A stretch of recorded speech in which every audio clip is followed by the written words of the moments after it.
Good morning, friends. My name is Dilnawaz Rafi Ansari, BTech Mechanical Engineer from BBD Lucknow. Today, my topic is reflection of light.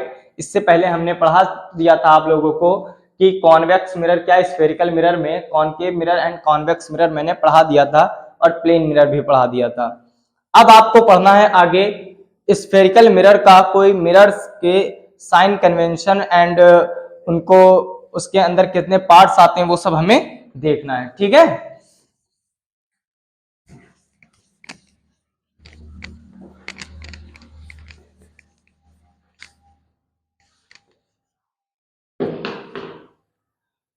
सबसे पहले हम क्या करेंगे, हम एक concave mirror बना लेते हैं। ठीक है, इस टाइप में ये इसका इस टाइप में अगर बनाकर देखा जाए तो इस टाइप में पहले था। ये किसी सेंटर से बना होगा जिसे हम सी कहते हैं। जो सेंटर पार्ट है रिफ्लेक्टिंग सरफेस का उसे हम पोल कहते हैं यहां पर, और इसे कहते हैं प्रिंसिपल एक्सिस। ठीक है, और इतने पार्ट को हम कहते हैं फोकस।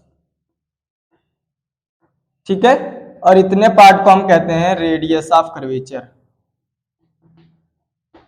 ठीक है, तो आपका सबसे पहले इसमें आता है principal axis. Principal axis, principal axis है क्या?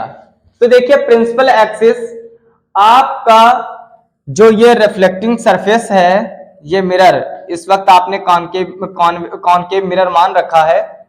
ठीक है, तो ये सेंटर हुआ, सेंटर और पोल को पार करने वाली लाइन को जो सीधे एक लाइन सीधी चली जा रही है तो इसे हम कहते हैं प्रिंसिपल एक्सिस। ठीक है, अब आपका दूसरा आता है centre of curvature. Centre of curvature क्या है? तो देखिए जिससे मिरर का फॉर्मेशन हुआ है, जिस पॉइंट को मान के ये पूरा मिरर बना हुआ है, स्फेरिकल मिरर बना हुआ, उसे हम कहते हैं सेंटर ऑफ कर्वेचर। तो centre point of the sphere is called a centre of curvature. अब आपका आता है रेडियस ऑफ कर्वेचर।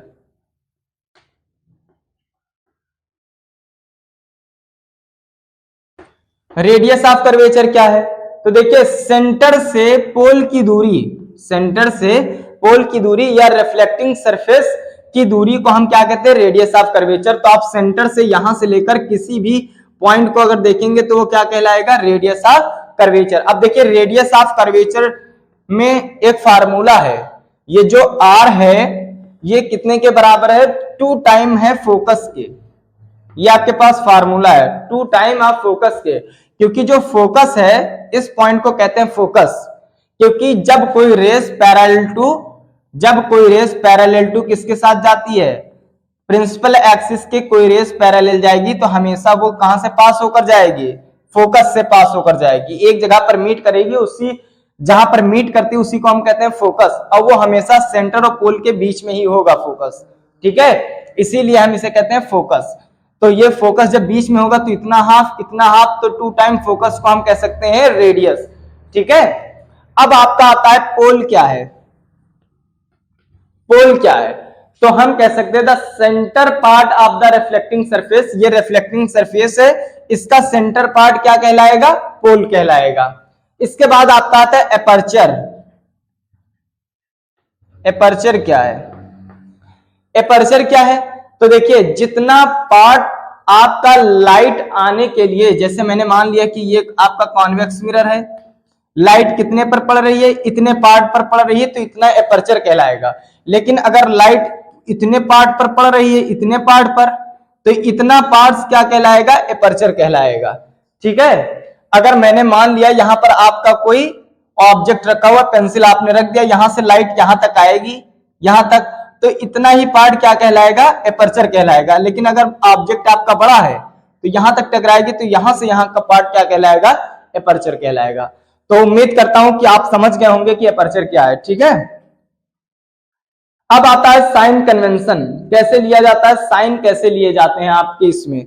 ठीक है, तो इसको समझने के लिए हम क्या बनाएंगे? एक फिर इसी तरह बनाएंगे। ठीक है, आपका ये क्या है?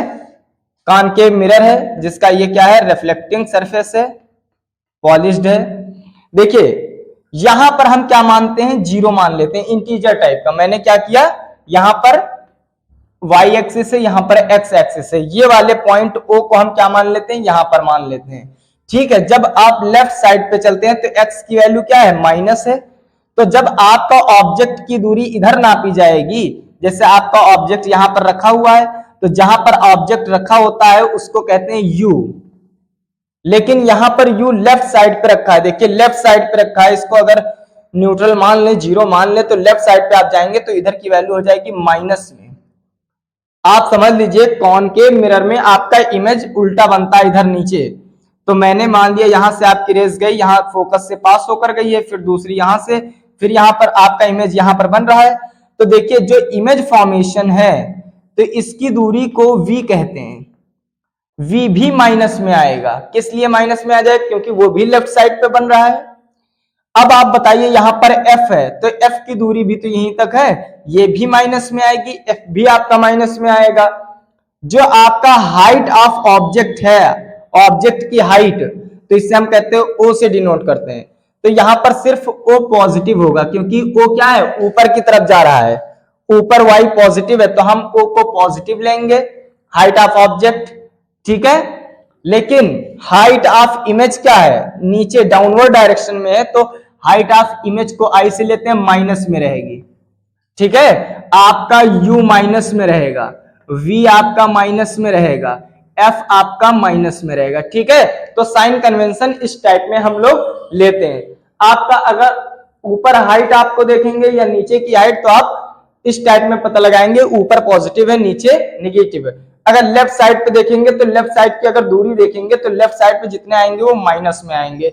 अगर दाहिनी साइड पे आपका कोई इमेज बन रहा है तो उसकी दूरी जो होगी कहते हैं एक्स डायरेक्शन में, वो पॉजिटिव ली जाएगी। ठीक है, तो आपका ये साइन कन्वेंशन भी हो गया है। अब आपके पास आता है मिरर फार्मूला। ठीक है, अब आपके पास आता है मिरर फार्मूला। तो इरेज किए दे रहे हैं, आप इसे स्क्रीनशॉट ले लीजिए।